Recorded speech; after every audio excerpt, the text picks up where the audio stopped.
So this deer cull issue on Sidney Island off the coast of British Columbia is really blowing up in the media this past week. People are writing into me from even down in the southern United States saying, "What the heck is going on up there in Canada?" So I've been following this story since the summertime, and I'll try to sort this mess out for you. So in the early 1900s, Sidney Island was purchased as a hunting preserve. Sidney Island and a lot of the other small islands off the coast of BC were purchased and managed as private hunting preserves. They brought in fallow deer, Catalina goats, and even some of the islands they introduced wild turkeys on. The national park on Sidney Island sits on the very tip, called Sidney Spit. It's about 400 hectares in size, and it covers part of the marine environment as well as the upland habitat. Today, 80% of Sidney Island is private property. In the late 1990s to early 2000s, the fallow deer population was between 2,000 and 2,500 deer, and they were wreaking havoc on the island ecosystem and causing a lot of problem with the private landowners. So the main question that was floating around this week, why not just let hunters do it for free? Well, actually they have been for decades now. A group of islanders have organized a self-funded private land hunt.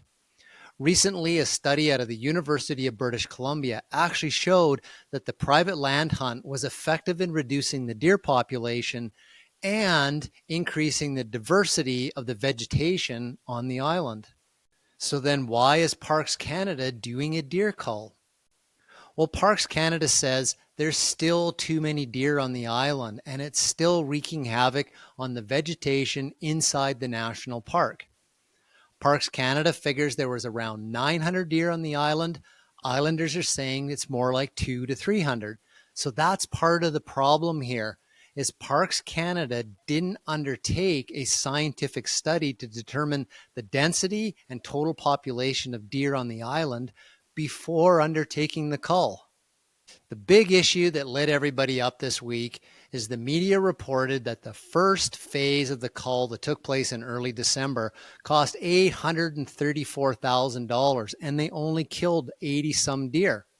Just to put that cost into perspective, in the wolf control program in northern British Columbia in the endangered caribou recovery zones, that's about what it costs per wolf that's removed in that program. So the other criticism that blew up this week, the federal government is giving all of this money to New Zealand and American sharpshooters. Parks Canada was actually given a $5.9 million budget to undertake a holistic forest restoration project, of which the deer cull was a component. A BC-based company was awarded that contract. They have experience in eradicating invasive rodents, invasive birds, and invasive deer out of island ecosystems. The other issue, people are saying, why not just let hunters in because they won't waste the meat?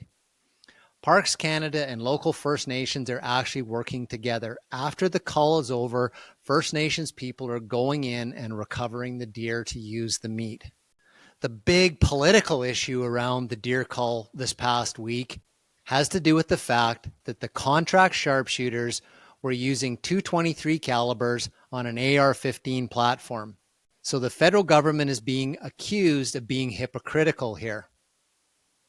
A couple of years ago, the Prime Minister came out and made a statement along the lines that hunters don't need an AR-15 to bring down a deer.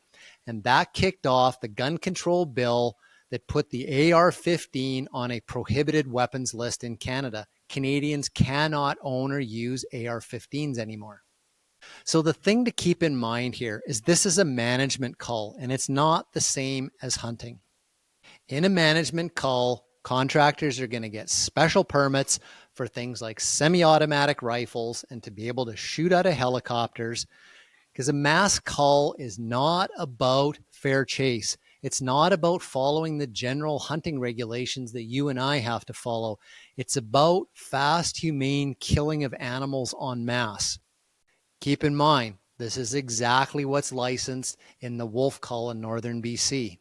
The other criticism that was out there in the media this week, 20% of the deer that the contractors took in the first phase of the cull were the native coastal black-tailed deer, not the fallow deer.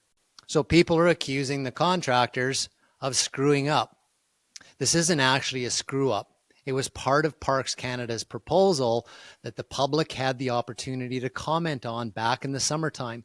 They planned to take out the non-native fallow deer and the native coastal deer to take the pressure off the vegetation in the national park, with the expectation that over the years after the cull, coastal blacktails would swim back to Sidney Island and repopulate it from some of the adjacent islands. So Parks Canada was actually transparent about taking out both species of deer. Hunters and other conservationists were upset about this, and they did provide comments back in the summertime expressing their dismay over the fact that the cull was going to include native black-tailed deer. So the crux over this whole entire deer cull issue to me boils down to a single principle. Who should have a say in local wildlife management? Is it locals? Is it outsiders? If private landowners are the ones being impacted by wildlife, do they get to decide? Should they have a greater say? Who should decide local wildlife management issues? In this case of the deer cull on Sidney Island, the islanders themselves voted 52% in favor of Parks Canada going ahead with the deer cull. So there you go. That's what's going on. The upside to this issue is right before Christmas, at least we're not up here in Canada culling reindeer. So do the same thing that I've been told to do. Park this issue and get in and enjoy Christmas with your family.